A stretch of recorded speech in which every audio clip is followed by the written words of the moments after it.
You ever get a really bad feeling about a place? You know, that little voice in your head you just can't shake? Well, for one family, moving into their absolute dream home was the start of a total nightmare. And it was all because of the house next door.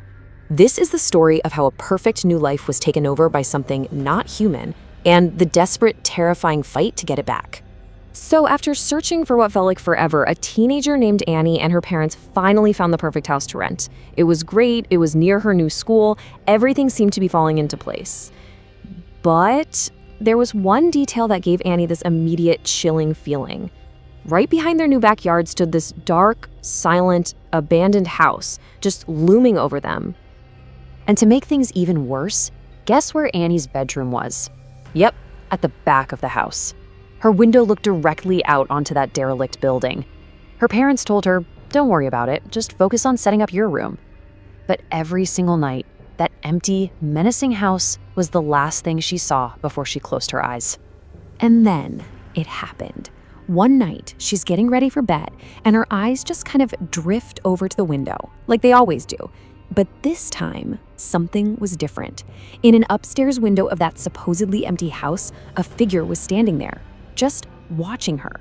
All her worst fears weren't just in her imagination anymore. They were staring right back at her from the darkness. She completely freaked out, right? Ran to get her mom, but by the time they got back to her room, of course, the figure was gone. Her mother just wasn't buying it. She's like, "Honey, you've been watching way too many horror movies. It's just your imagination playing tricks on you." But Annie knew what she saw. And the next night, it happened again. And again, the figure just vanished before her mom could see a thing. After a few nights of this, Annie's fear started to turn into something else. She got angry.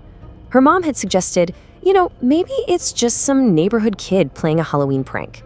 And that idea stuck. Annie decided she wasn't scared anymore. She was mad, and she was going to find out who was messing with her.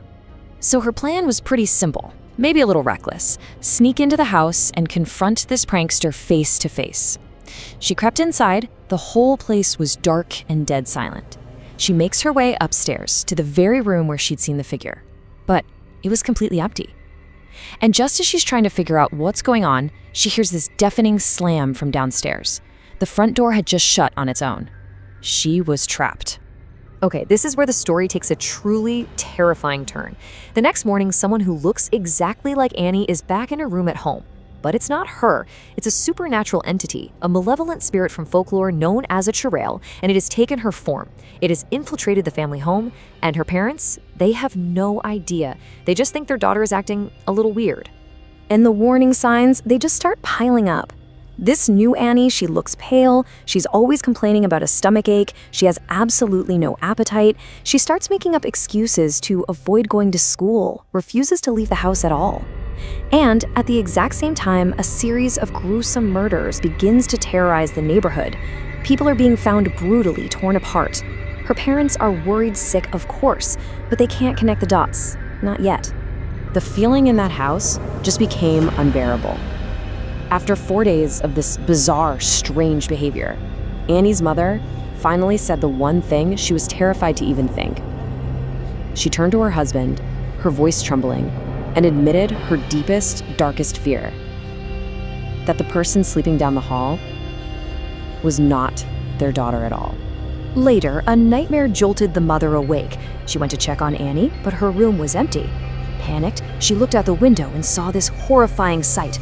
The thing that looked like her daughter was sneaking back towards the house, and in the darkness, its shadow twisted into something monstrous, inhuman. In that single moment, her suspicion became a cold, hard certainty. She was living with the enemy. Now, the mother knew she couldn't fight this thing with force. What could she do? She had to outsmart it. So she came up with this brilliant, simple psychological test, a trap, really, woven from a single, specific lie, designed to expose the creature that was pretending to be her child. The next day, she asked the imposter to come with her in the car to get some medicine. While they were driving, she just casually brought up this totally fake memory. She started talking about Annie's favorite doll, even gave it a name, Sarah. The genius of the trap was that the imposter wouldn't know the truth. The real Annie absolutely hated dolls. She never ever owned one. And the creature, trying so hard to play the part of a loving daughter, falls right into the trap. It agrees, so enthusiastically. "Oh yes, I remember! I loved that doll." It's that confident, easy lie that completely seals its fate. The mother now has all the proof she needs. The second the imposter agrees, everything changes. The mom stops talking, she just reaches over and presses the button on the driver's side door, and the sound of the car doors locking just echoes in that small space. The creature is trapped, the trap is sprung. In this incredible, terrifying act of a mother's will, she got out of the car, grabbed a can of petrol she put in the trunk, and just started dousing the vehicle. She completely ignored the creature's inhuman screams from inside, and she lit a match. Her real daughter was trapped somewhere, and this was the only way she could think of to save her. After destroying that thing, the parents raced back to the abandoned house. They broke down the door and found the real Annie locked in that empty upstairs room. She was so weak, so dehydrated, she had survived for 4 harrowing days on nothing but tap water from the kitchen sink, but she was alive. So what was that thing?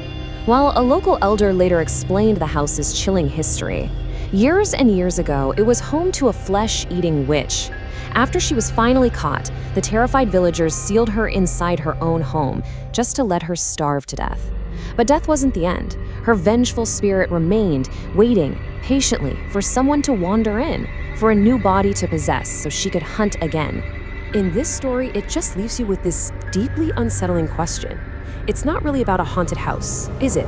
It's about the people inside our homes. The true horror wasn't just the monster. It was that slow, creeping doubt about the person who looks exactly like someone you love. It really makes you wonder, if the person you trust most in the world started to change, would you notice before it was too late?